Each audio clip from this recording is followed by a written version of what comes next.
and good afternoon, everyone.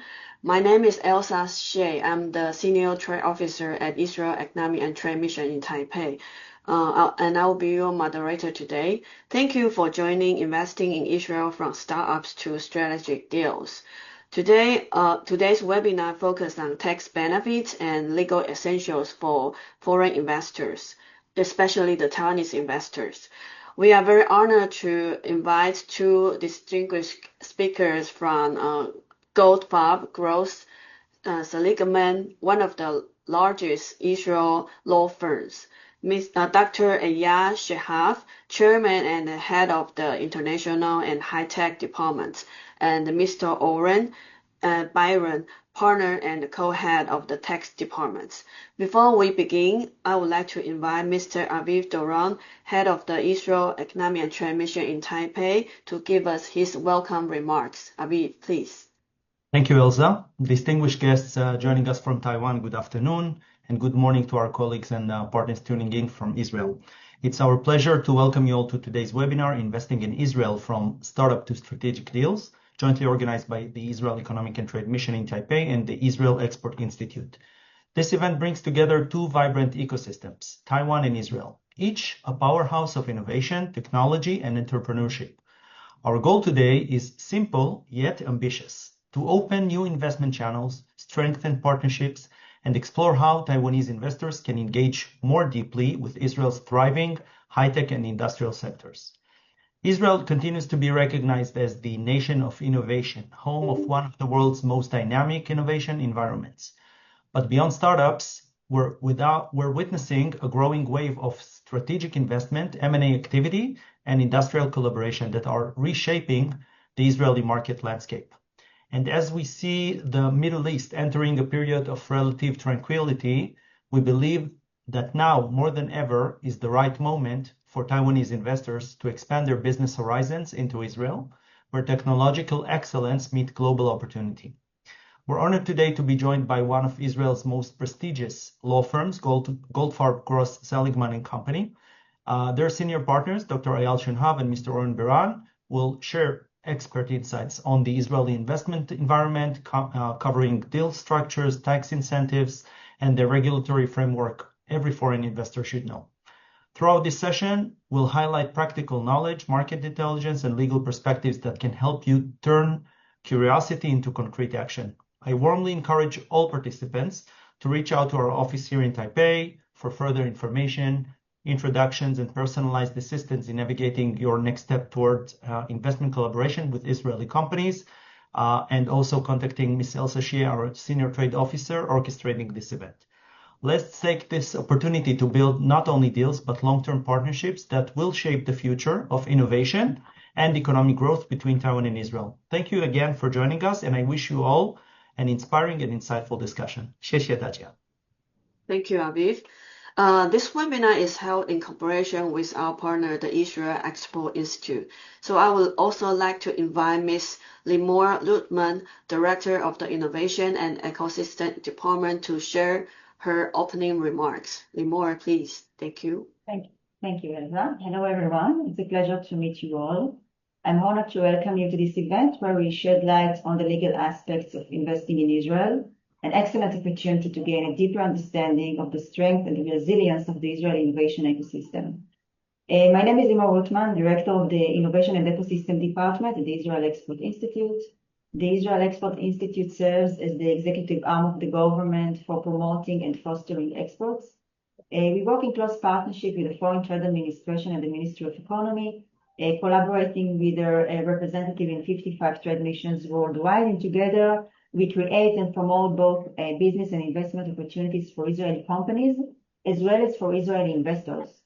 As head of the investments department, we aim to build, together with the trade mission in Taipei, strong bridges of collaboration, creating new pathways for joint investment opportunities and long-term partnerships between Israel and Taiwan. So thank you for joining us today, and wishing you a productive and insightful webinar. Thank you, Limor. Now, please welcome Dr. Eyal Shehab to start his presentation. Eyal, the floor is yours. Thank you, Elsa, and thank you, Aviv and Limor, and Thank you for inviting us. Very honored to be speaking today. I would like to tell everyone I spent a few days in Taipei several years ago, and it was one of the best weekends. Very interesting and great city, and went on the big tower, 101 Tower, and went to the museums and remarkable country. And I have a lot of admiration for Taiwan and what it accomplished since 1949. And I think, as you mentioned, there's a lot of similarity to Israel. Israel was formed in 1948, and we're also a small country. So I think it's a very interesting opportunity. Very briefly about our firm, as was mentioned, we are Goldfarb Boss Seligman. The firm is based on a merger between a firm called Gross & Co. And a firm called Goldfarb Seligman. That was a merger about 3 years ago. It was the largest law firm merger in Israel. It created a law firm of over 500 attorneys and over 200 partners.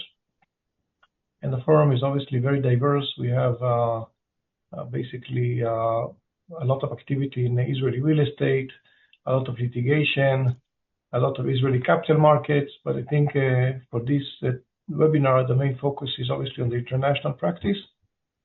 And we have about 100 lawyers doing international transactions, representing investors from all over the world into Israel, representing Israeli investors going overseas, venture capital funds, multinationals, and so on and so on. Obviously, I head the international and high-tech department, and Oren, my good colleague, is heading the tax department. We work very closely together. By way of background, so I've been a lawyer since '91. Went to law school here in Tel Aviv. But after my law school and my internship, I went to New York. I spent 5 years in New York. I have a master's degree and a doctorate degree in taxation from NYU. I worked in a very large law firm in New York. It's called Davis Polk. It's one of the largest law firms in New York for several years. And I came back to Israel, and I was a professor teaching in the university, corporate law and tax law. But I was very fortunate at that time to meet a few venture capital funds, and they needed some legal advice, and I became their attorney.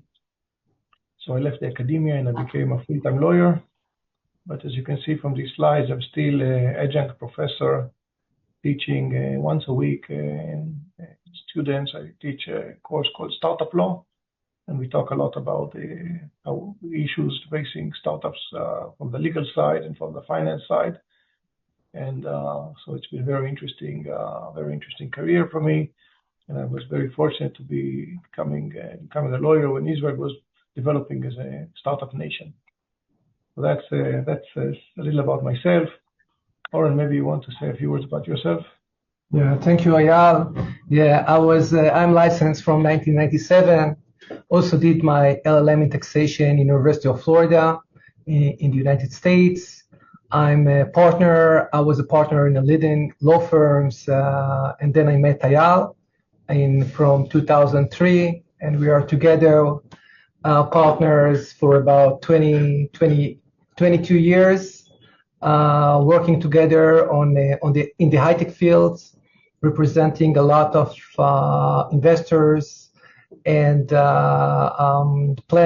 doing tax planning for international transactions, investments, venture capital funds, and working a lot on this area in the high-tech area. Okay, so Israel is nicknamed the Startup Nation. This is based on a book that was written 15 years ago, maybe, and it kind of plays in the Israeli Startup Nation because we have a lot of startups. Every year in Israel, we have over 500 startups formed and funded.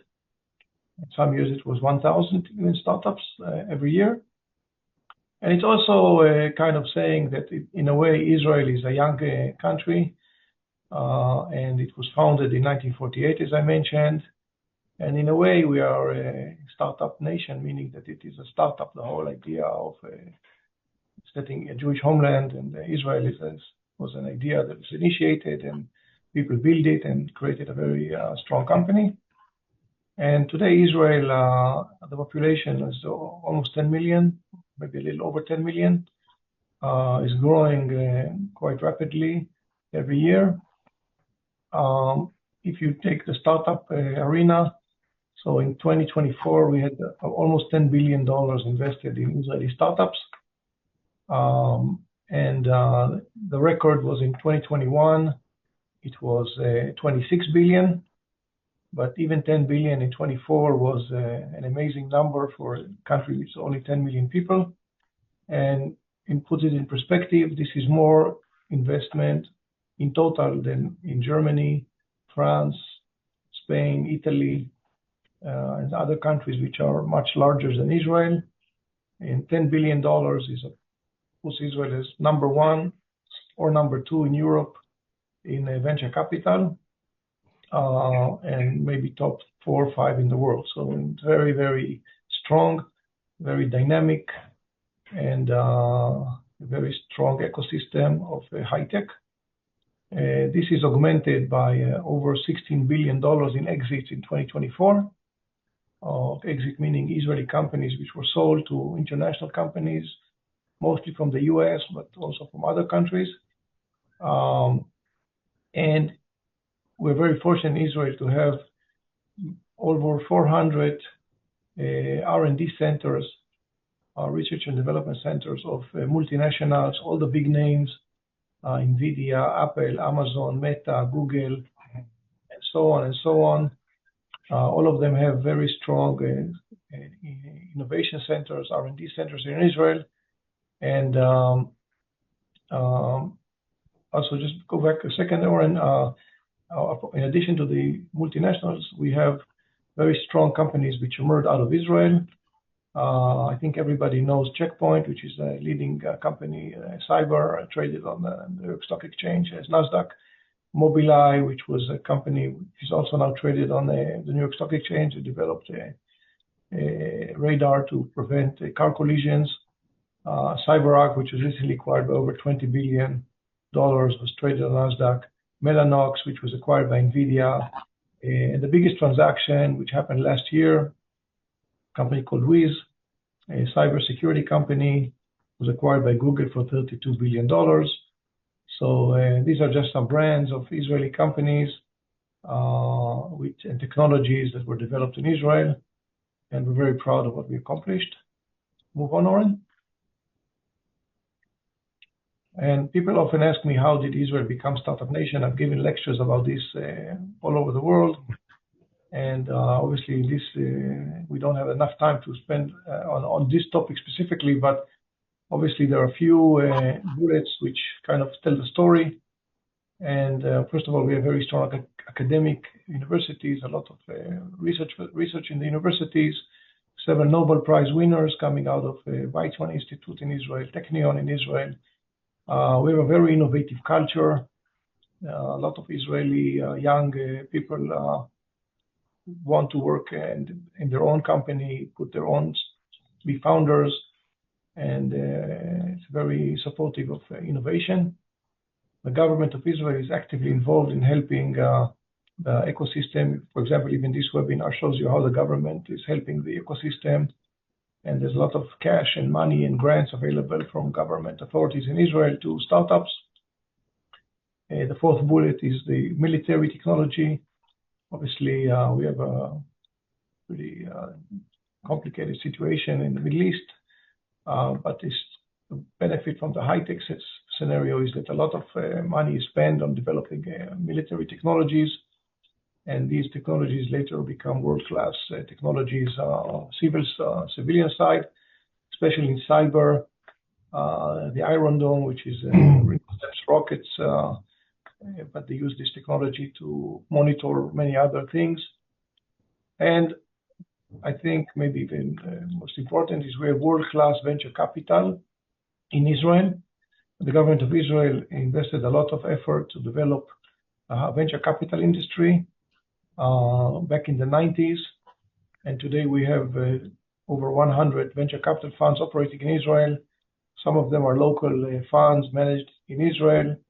Some of them are international funds which have an office in Israel. Many of the big names in the world have Israeli partners sitting in Israel and investing in Israeli companies. So an Israeli entrepreneur can reach Sequoia Capital quite easily, or similar funds, leading funds from the Silicon Valley. And we are very fortunate to be part of this and help our clients, both the startups and the venture capital funds. And the last bullet, which is something that Oren will discuss in more detail, is Israel is very, very pro-investor tax policy. And foreign investors in Israel can invest in Israel and basically be exempt from Israeli tax.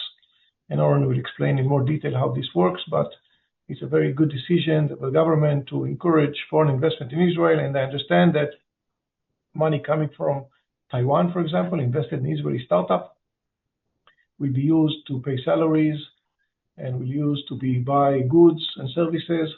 So the Israeli economy will benefit from this investment, even if they don't tax the investor, but they get the tax through the salaries and the service providers. So this is how Israel became a startup nation. Obviously, we can elaborate it much more. And moving on. Okay, so in Israel, when you invest in a company, you will be investing in an Israeli company. It's called the LTD company. And the good news is that Israeli corporate law is very similar to Delaware law and to UK law. Obviously, UK law and Delaware law are very well known around the world. And most investors and most professionals feel comfortable with these laws. Israel was a British mandate until 1948, so we had the UK law until 1948, and we kind of kept it over the years. And over the years, we've used some concepts from Delaware. So if you invest in an Israeli company, you will feel very comfortable and very familiar. And by the way, many of the Israeli startups today are actually incorporated in Delaware. So you directly invest in a Delaware company, even though the innovation comes from Israel, and then the Delaware law applies automatically. But if I say why is it similar to Delaware and the UK, is first of all because we have a concept which is based on Delaware law and UK law that company is a separate legal entity from its shareholders, and the shareholders do not have any liability for liabilities of the company. So even if the company has debt to banks or to employees or other debt, tax debt, it does not impact the shareholders. They cannot be liable personally for the debt of the company. So it's very important to shareholders to know that they basically have no liability for activities of the company. We have very similar rules, just like common law countries like UK and Delaware, that companies cannot make distributions to their shareholders unless they have earnings and profits. For startups, it's less relevant. Most startups do not distribute dividends, but for companies which are growing and maturing, the rules about dividend distributions are very similar to international laws. And basically, every company has a board of directors which governs the company. We have shareholder meetings.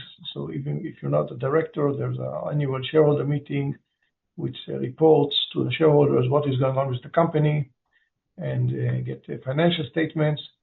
And often shareholders are investing in Israeli company. Even non-Israeli shareholders can be on the board of directors, or if they're not on the board of directors, they can be an observer on the board. They're not members of the board. They can participate in board meetings, or they can be basically getting information about the company. And individuals, the directors have liability, potentially if the company is not managed properly. But the good news is that you can be indemnified for your liability as director under Israeli law. And also you can buy insurance to cover any claims. So overall, it's very efficient and very similar to what you would expect in investment in a Delaware or UK company. Oren, move on. Okay, another very important point is that Israel is very open to foreign investment, and we encourage foreign investment in Israel. First of all, there is almost no restriction on foreign ownership of Israeli companies. So every foreign share, everyone, even non-Israeli, can be a shareholder in an Israeli company, and even buy 100% of this company and control this company. There's limited regulation on buying ownership of an Israeli company, and often you only need approval from the government to buy Israeli company if you buy companies which are in certain industries which are more regulated, for example, the banking industry or the insurance industry or the defense industry. But at least in the startup industry, if you buy a company which develop technology, usually you do not need government approval, unless this technology, again, is oriented, and this facilitates transactions. Another thing which is very important is that there's no currency control. So if a foreign investor invests in Israeli company and they want to sell the shares and get cash and take the cash out of Israel, there's no restriction. If you have, most of the investments are in dollars. The investments in startups are done in dollars. And when you sell the company, you sell the company in dollars. So there's no currency exchange exposure. And the investment is all in dollars. By the way, interestingly, the Israeli shekel, the Israeli currency, is very strong. It's currently 3.3 shekel for $1. Many years ago, 25 years ago, it was 5 shekel for $1. So over the years, the Israeli shekel continues to appreciate against the dollar and become stronger and stronger, which is a very interesting phenomenon, and it shows you the strength and the resilience of the Israeli economy by the currency conversion rate. So overall, I think that investment in Israel is relatively simple and straightforward for investors from all countries, but also from Taiwan. Move on, Oren. So that's my part, and again, I welcome any questions, but I'll hand it over to Oren to give you more deep down dive into the Israeli tax system. Yeah. Thank you. Thank you, Eyal. So the Israeli tax system is based on a residency. It means that if you are a resident of Israel, you're subject to tax on a worldwide basis. Sources within Israel and without Israel are subject to tax in Israel. If you are non-Israeli resident, then the taxation could be based on the source of income. So if the source is Israeli source, then you may be subject to tax in Israel. I say may because, as you can see later on, there are some exemptions that applies for investors and for non-Israeli residents. The tax rates for individuals for this year is on ordinary income, it's up to 47%. This applies to business income, to service income, to employment income. Generally, of course, there are tax brackets, which is the highest one is the 47%. Capital gains, dividends, interest, royalties, all of these passive income are subject to reduced rate tax in Israel, which is 25 or 30%, in some cases 15%. And there is some surtax which apply for on the passive income, which is 2% or 5%, depending on the threshold of the amount of the income. This is the rates that applies to individuals. Corporate tax rates is a fixed rate of tax. It's 22%. This applies to Israeli companies that incorporated in Israel. Okay, so who is a resident of Israel? Because as we said, the taxation in Israel is based on a residency. So for individuals, the test is the center of life. Where is your center of life? And if your center of life or center of vital interests are in Israel, then you are considered to be an Israeli resident. There are some residency presumptions. If a person is staying 183 days or more in Israel, or for a 3 years period more than 425 days, then such person will be presumed as a resident of Israel.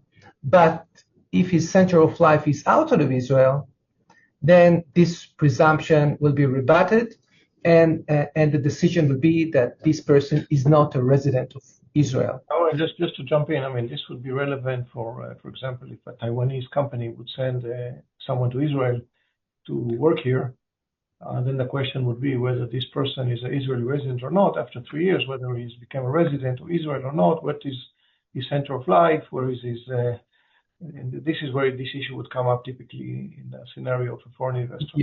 Yes, correct. Regarding companies are treated as Israeli companies if they incorporated in Israel. This is the basic rule. So all the companies that incorporated in Israel, they are Israeli resident companies. There is another test, which is a management control test. In order to avoid tax planning or then there is some rules that if the management control of a company is from Israel, then the company could be treated as an Israeli company. So as I said, the residents of Israel are taxed on a worldwide basis, but generally, and I will dip into it, non-Israeli resident, they are not subject to tax in Israel, specifically on passive income, capital gains, and dividend and interest. There are some withholding tax, and I will elaborate immediately. Regarding residency, although a person might be, I would say, recognized as an Israeli resident, then if such a person is a resident of Israel, then we have a treaty. There is a treaty between Israel and Taiwan, which is in force from January 1st, 2010. It's an income tax treaty. And this treaty provides benefits, a lot of benefits on income, and of course also discusses the residency issue. So if a person is treated as a resident of Israel and also is a resident of other country like Taiwan, then the treaty will decide the residency. And of course, if a person, its vital of interest is outside of Israel, then under the first tiebreaker, this person will not be treated as a resident of Israel. And if we cannot decide where is his center of life, then we go to the second test, which is where is his permanent home. If the permanent home is outside of Israel, this person will not be regarded as an Israeli resident. And going through these tiebreakers and to decide who is a resident of Israel, then the second test is the habitual abode. So you have this test as well to avoid Israeli residency in case of dual residency. So regarding taxation for foreign investors, the general rule is that foreign investors that have Israeli income, they are subject to Israeli tax withholding. Generally, the withholding tax is the rate is 25% or 30%, depending on the percentage of holdings. If you are a holder of more than 10% in a company, then the 30% would apply. If you're holding less than 10%, then the 25% would apply. However, in most cases, a foreign investor would be entitled for an exemption from capital gains tax on the sale of security of an Israeli companies. And the Israeli domestic tax law provides that such exemption is available, but assuming that the seller has no parent establishment in Israel. By the way, this parent establishment concept is a concept that exists in the OECD, but also in the tax treaty between Israel and Taiwan. So if an investor does not have a parent establishment in Israel, he will not be deemed as subject to tax in Israel and be free and exempt from Israeli taxation.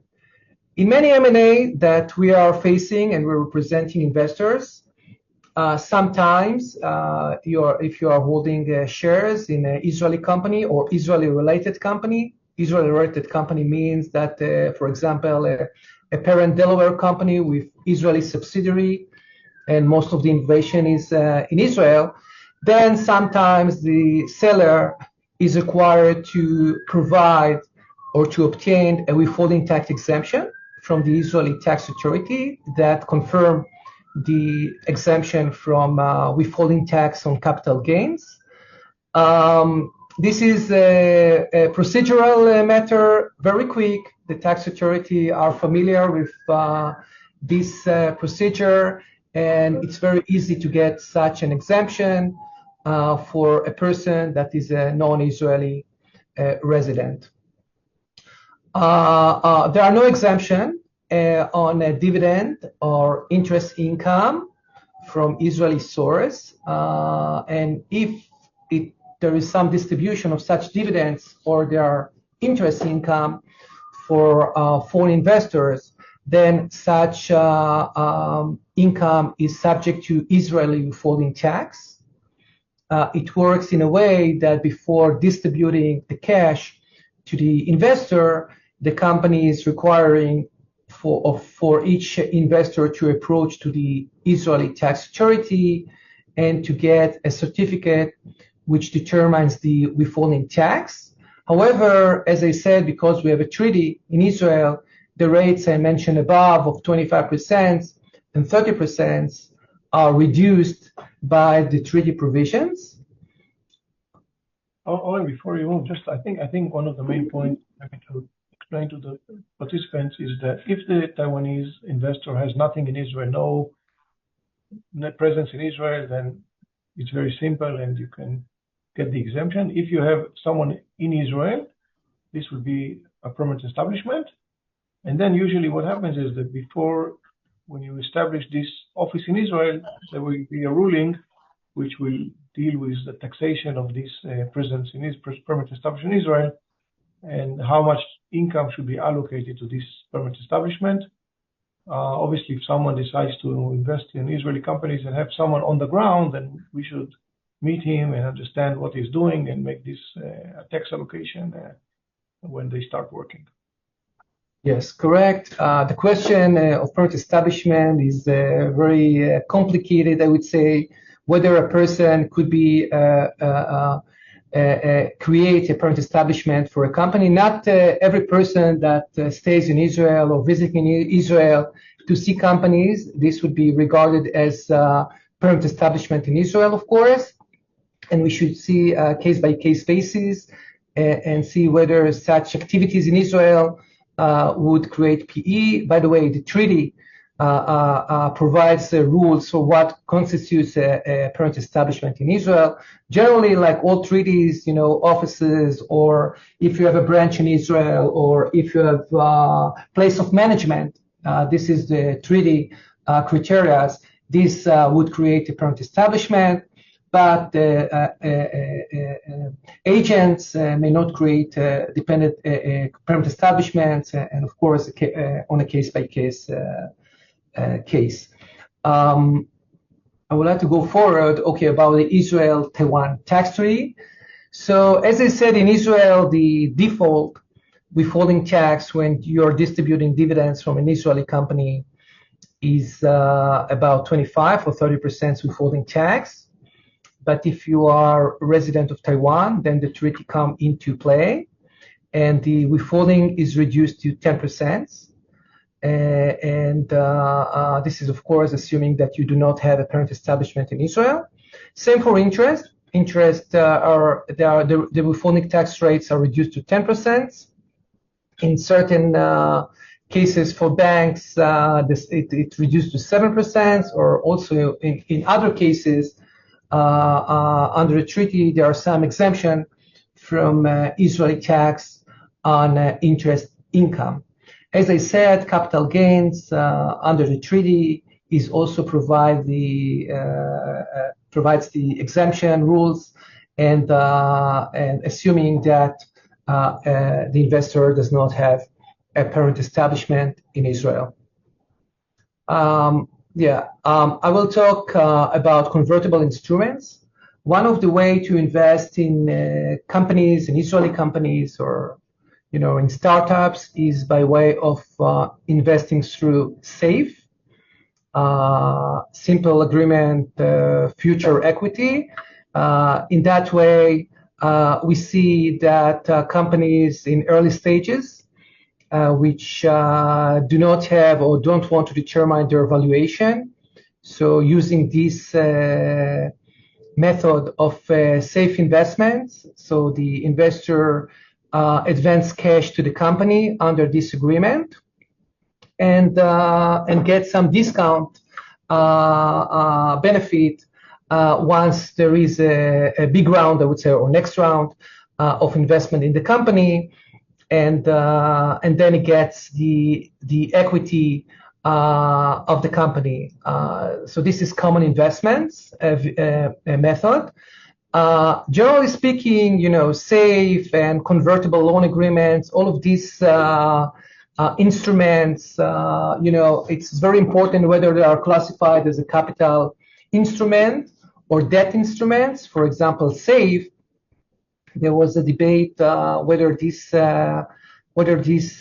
method is instrument should be regarded as a capital gains treatment or interest. As we know, interest is subject to tax in Israel, and capital gains are exempt. And the Israeli tax authority, as Eyal said, are very pro-investors, so they issued the guidelines for safe investments. And in general, the bottom line is that a safe that meeting certain conditions would enjoy from the capital gains treatments, means that the conversion of the safe into equity will not be subject to tax in Israel, and of course selling the shares will be tax exempt in Israel and be free of any withholding tax. Okay, let's talk about venture capital funds. As we know, there are a lot of investments in Israeli companies or Israeli-related companies through VC funds or venture capital or private equity funds. The first question is whether the funds holds a PE in Israel, parent establishment in Israel. Of course, if there is no parent establishment in Israel, then all the investors of the funds are tax exempt on any capital gains arising from selling of Israeli shareholdings. And even if you have a parent establishment in Israel, then you can get a ruling from the Israeli tax authority, and I will talk in a minute about this ruling, but this is the general rules. Just to jump in quickly, I think each investor from Taiwan, when they decide to invest in Israeli companies, they can decide either to invest directly in the Israeli company or join an Israeli-based venture capital fund and become a limited partner of this fund. And this is very beneficial because the fund scouts and finds the best companies, and often the fund allows investors to co-invest. So if I'm a limited partner in a fund and the fund finds a good company which needs $10 million, the fund may invest, let's say, $3 million. They all go to the investors in the fund and say, we have an allocation of additional $7 million. So a lot of multinational investors, they don't invest individually, if you will. They invest with a fund they like in Israel. And as Oren explained, the ruling of this fund allows the investors to get a tax benefit, tax exemption. So it's a good and interesting strategy to invest in Israel. Yeah, so if there is a fund that, if a Taiwanese investor is investing directly, assuming he does not have anything in Israel, so it will be tax exempt for capital gains. And if there are funds from Taiwan that would like to invest in Israel. The question is whether they have something on the ground in Israel. If they don't have, they are tax exempt. But even if they have something, if they have offices in Israel or someone on the ground in Israel, then they are eligible for this 16A ruling, tax ruling. The Israeli tax authority issuing such a ruling, it is very customary ruling. It's very easy to get it. And the ruling, once you get this ruling, even if you have a parent establishment in Israel, you are tax exempt on capital gains, you're tax exempt on interest, and you're also tax exempt on dividend distributions. There are some cases that interest and dividends may be taxed in according to the tax treaty. This relates mostly for shares that were acquired not from the company, but from shareholders, other shareholders of the company. But generally speaking, the capital gains are exempt, even if the fund, holds a PE, parent establishment, and offices in Israel or a subsidiary in Israel. These are all very favorable ruling. Also, the ruling addressed that non-Israeli LPs shall not be considered as an Israeli resident, and they will not be required to file tax reports in Israel due to their investment in the fund. So this gives some clarity that no filing in Israel, it does not create residency by investing in Israel. There are some general conditions of this tax ruling that the fund should have more than 10 investors. The minimal commitment should be 10 million. By the way, the Israeli tax authority are willing also to reduce that amount, and the small funds with less commitment can also enjoy from this ruling. There are some requirements of investment in Israeli-related companies that owns the IP in Israel out of the commitment. But generally speaking, this ruling gives certainty about the tax rules that would apply, mainly the exemption for investors investing in Israel. The last point is corporate VC. Sometimes there are funds do not meet the above requirements of 10 investors or diversity in their investment in Israeli company. There is also a possibility to get a ruling for such investments, vehicles, and on a case by case, if there is no PE in Israel, of course there will be an exemption. If there is a PE, parent establishment in Israel, then you can also get some favorable tax ruling from the Israeli tax authority, which determines the tax liability in Israel upon exit event or dividends or interest distributions from Israeli companies.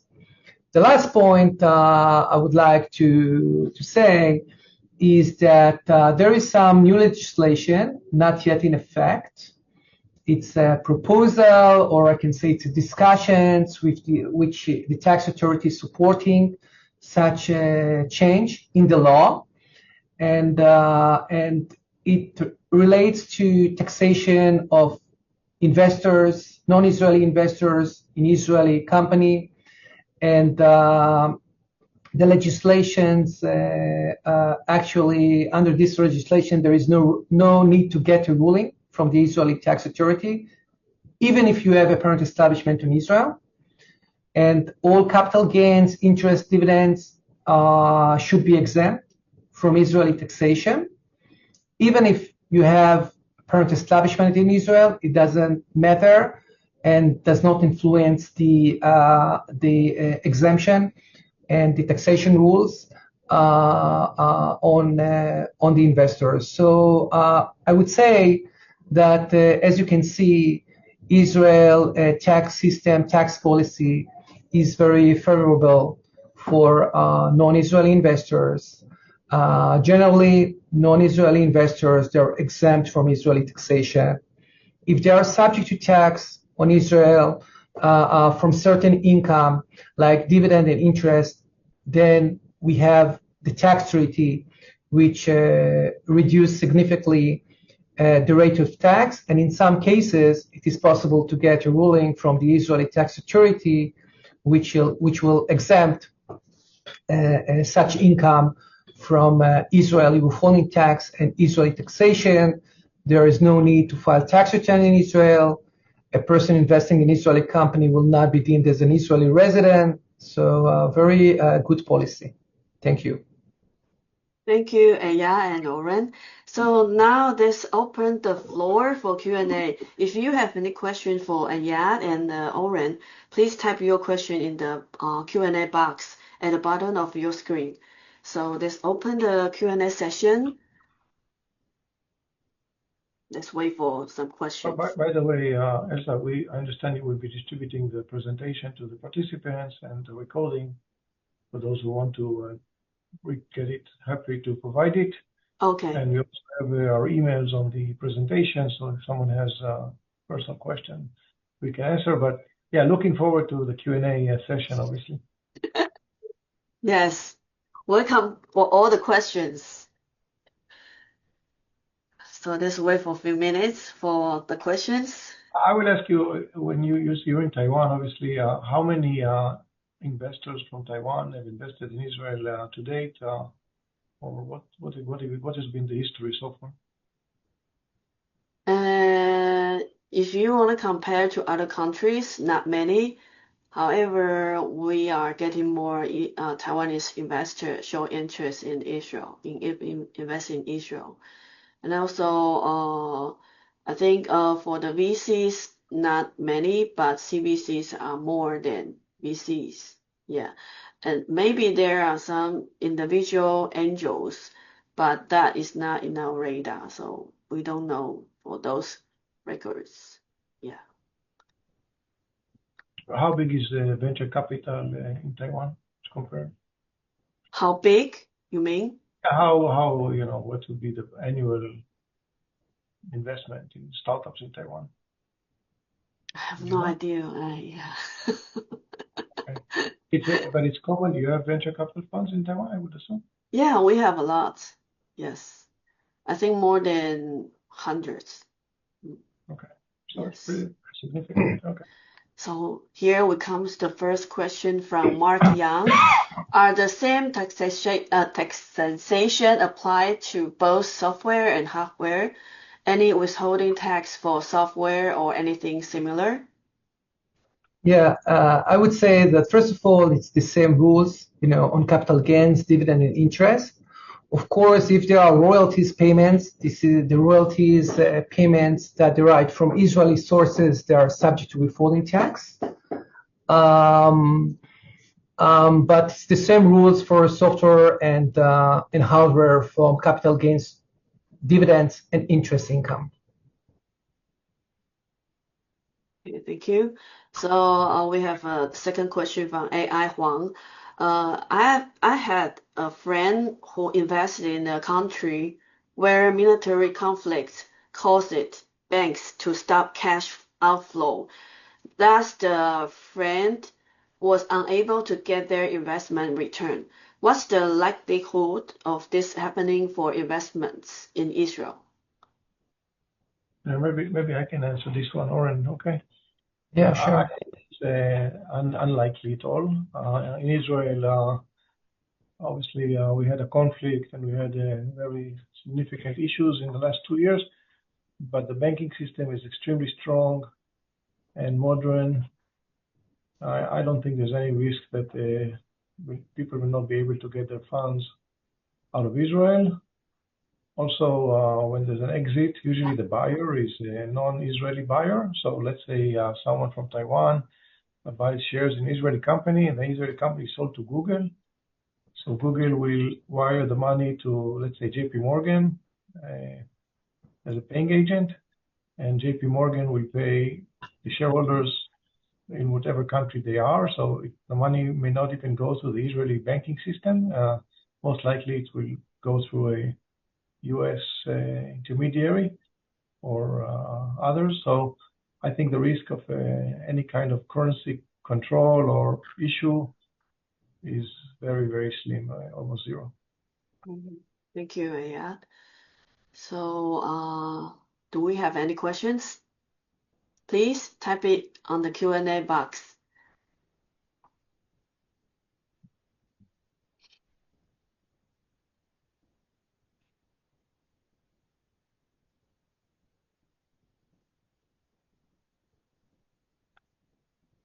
I think one of the questions will be when will be the direct flights from Taipei to Tel Aviv? That will be the next question. No, not yet. Okay. It's not so. By the way, there are a lot of airlines now flying into Israel from all over the world. Oh, really? Oh. They opened. It was closed for a while, but now everybody's coming back, and it's quite simple to get here from Europe or other places. Dubai is a very strong connection. A lot of flights. I think there are over 10 flights from Dubai to Israel every day. So you take a plane into Dubai from Taiwan. It's pretty simple to get to Israel. Yeah. Actually, flying to Israel is more like flying to Europe.